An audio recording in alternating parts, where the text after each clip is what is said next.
పెళ్ళై సరిగ్గా 40 రోజులు మాత్రమే, కొత్త కాపురం పెట్టి కేవలం 20 రోజులు మాత్రమే. ఎంతో ధైర్యవంతురాలు, జీవితంపై ఎన్నో ఆశలున్న ఆ అమ్మాయి అంతలోనే అనంత లోకాలకు వెళ్ళిపోయింది.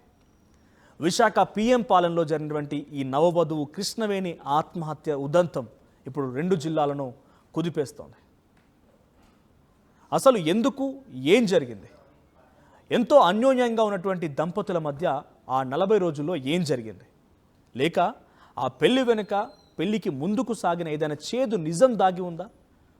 సో మొత్తంగా డీటెయిల్డ్గా ఆ అమ్మాయికి సంబంధించినటువంటి బలమరణానికి కథనాన్ని గురించి ఈ వీడియోలో మాట్లాడుకుందాం. Welcome to RTV crime watch.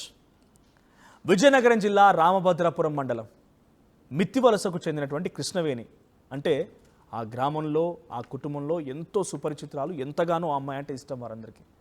ఎప్పుడు నవ్వుతూ ఎంతటి కష్టానైనా ధైర్యంగా ఎదుర్కొనేటువంటి మనస్తత్వం ఆ అమ్మాయిదే. అయితే మే 13వ తేదీన తన దగ్గరి బంధువైనటువంటి మురళితో కృష్ణవేణికి ఘనంగా వివాహం జరిగింది. ఇద్దరికీ ఒకరంటే ఒకరు చాలా ఇష్టం. బంధువులంతా మెచ్చినటువంటి సంబంధం. అబ్బాయి మురళి చాలా పద్ధతి గలవాడు, మంచోడు. పెళ్ళయ్యాక ఎంతో అన్యోన్యంగా ఉన్నారు. 20 రోజుల కిందటే విశాఖలోని పిఎం పాలెం ఆర్హెచ్ కాలనీలో కొత్త కాపురం పెట్టారు. కానీ ఆ సంతోషం 40 రోజుల్లోనే ముగిసిపోయిందని ఎవరూ ఊహించలేరు. బుధవారం రాత్రి కృష్ణవేణి ఆత్మహత్య చేసుకుంది. ఒక్కసారిగా 2 కుటుంబాలు షాక్లోకి వెళ్ళిపోయాయి. ఇక్కడే ఈ కథలో మరో ట్విస్ట్ కూడా ఉంది. సాధారణంగా ఇలాంటి ఘటన జరిగినప్పుడు మొదటి అనుమానం భర్తపైనే ఉంటుంది. కానీ ఈ కేసులో అలా జరగలేదు. ఎందుకంటే కృష్ణవేణి తల్లిదండ్రులే చెప్తూ ఉన్నారు, మా అల్లుడు చాలా మంచివాడు అని, అతనిపై మాకు ఎలాంటి అనుమానం లేదు అని కృష్ణవేణి తండ్రి అంటున్నాడు. ఒక్కసారి కృష్ణవేణి తండ్రి ఏం మాట్లాడుతున్నారో చూద్దాం.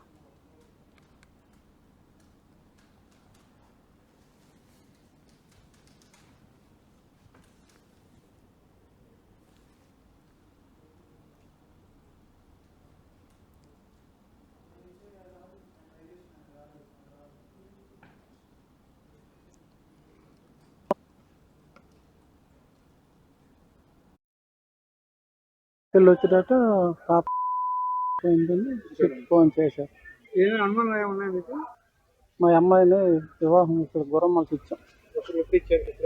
మే 13. చెప్పండి. మే 13 పెళ్ళి అయితే వాళ్ళు ఆయన డ్యూటీ చేస్తాను, పాప డ్యూటీ చేస్తాను. చేతి మరి ఇక్కడ ఇల్లు అద్దెకి తీసుకుని ఉన్నారు. ఇద్దరు అన్యోన్యంగా ఉన్నారు. మరి ఇలాగ ఏడు జరిగిందో మరి మాకు తెలియదండి. ఆయన డ్యూటీకి వెళ్ళి వచ్చేటట్ట పాప ఫోన్ చేశారు. ఏమైనా అనుమానాలు ఏమన్నాయి మీకు? మరి అనుమానం అయితే వాళ్ళిద్దరు అయితే అన్యోన్యంగా ఉన్నారు. మరి వాళ్ళిద్దరి మీద మనం ఏంటి చెప్పుకో. 40 రోజులు అయింది పెళ్ళి అయ్యి. అమ్మాయి పేరు కృష్ణవేణి, అబ్బాయి పేరు మురళి. దగ్గర నాకు మేనల్ డౌట్, మా ఆవిడకి తమ్ముడు అవుతుంది. ఎవరి మీద అనుమానం అయితే మీకు లేదు? మరి ఎవరి మీద అంటే మరి ఆయన మీద మరి మనకి నమ్మకం మీద మరి మనకు అనుమానం లేదు. మరి చుట్టుపక్కల ఇక్కడ ఎవరు అడుగుతామండి, మేము ఎలాగ మా రాకపోయింది. ఇక ఇవి కృష్ణవేణి తండ్రి చెప్తున్న మాట. అంతేకాదు వాళ్ళు మరో మాట కూడా చెప్తున్నారు.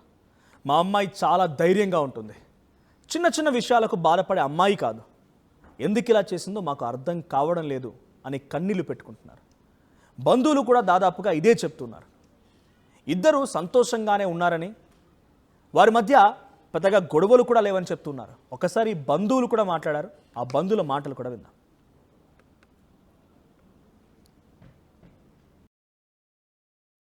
ధైర్యంగా చెప్పే అమ్మాయి, ఫస్ట్ నుంచి కూడా ధైర్యవంతురాలు. ఇప్పుడు కూడా అమ్మాయి మనకు ప్రాబ్లం ఉన్నట్టు కనిపించలేదు.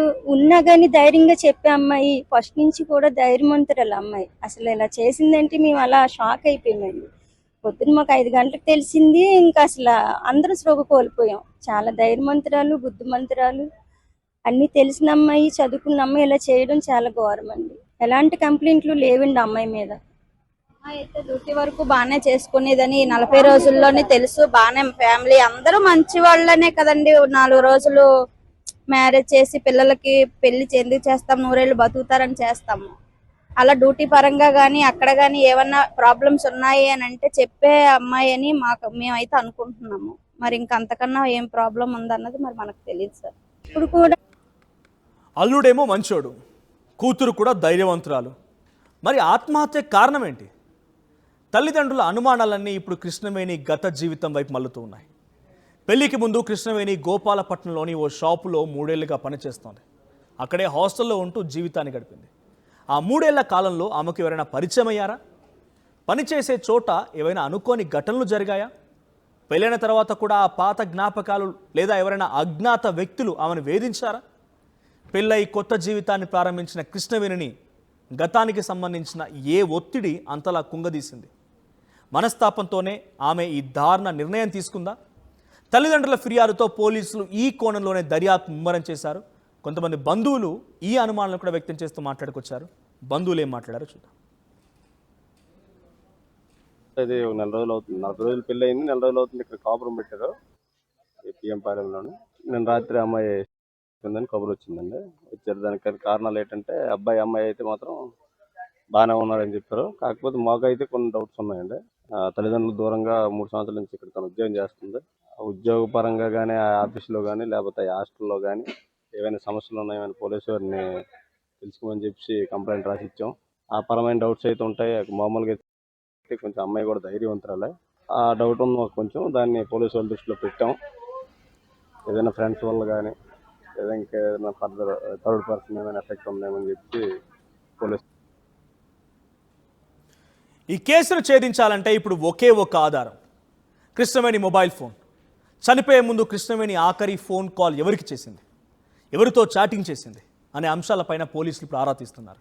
అయితే ఇక్కడే పోలీసులకు పెద్ద సవాల్ ఎదురైంది. కృష్ణవేణి వాడుతున్నది యాపిల్ ఐఫోన్.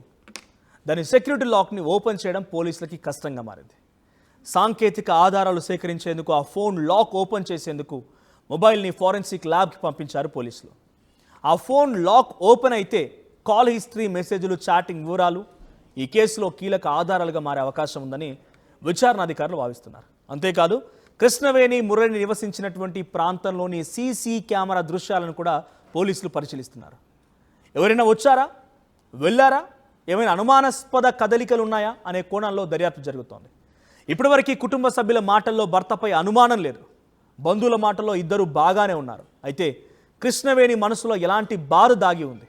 ఆ బాధ ఎవరితోనైనా పంచుకుందా, లేక ఆమె ఒక్కతే మోసిందా అనే ప్రశ్నలకి సమాధానం చెప్పగలిగితే ఆమె చివరి ఫోన్ కాల్ మాత్రమేనా, లేక ఫోరెన్సిక్ నివేదికలో ఏమైనటువంటి ఆధారాలు బయటపడతాయా అనేది ఇప్పుడు ఆసక్తికరంగా మారింది. ఒకవైపు కొత్త జీవితంపై కలలు, మరోవైపు ఆకస్మిక విషాదం. 40 రోజుల క్రితం పెళ్లి పీటలపై చిరునవ్వుతో కూర్చున్న కృష్ణవేణి ఈరోజు అదే కుటుంబాన్ని అంతులేని ప్రశ్నల మధ్య వదిలి వెళ్ళిపోయింది. ఆమె ఎందుకు ఈ నిర్ణయం తీసుకుంది? ఆ చివరి ఫోన్ కాల్లో ఏముంది? ఈ ప్రశ్నలకు సమాధానం దొరికే వరకు ఈ కేసు చుట్టూన మిస్టరీని కొనసాగిస్తూనే ఉంటాం. ఇక్కడ జరిగిన ప్రతి అంశాన్ని అప్డేట్ రూపంలో మీకు అందిస్తూనే ఉంటాం.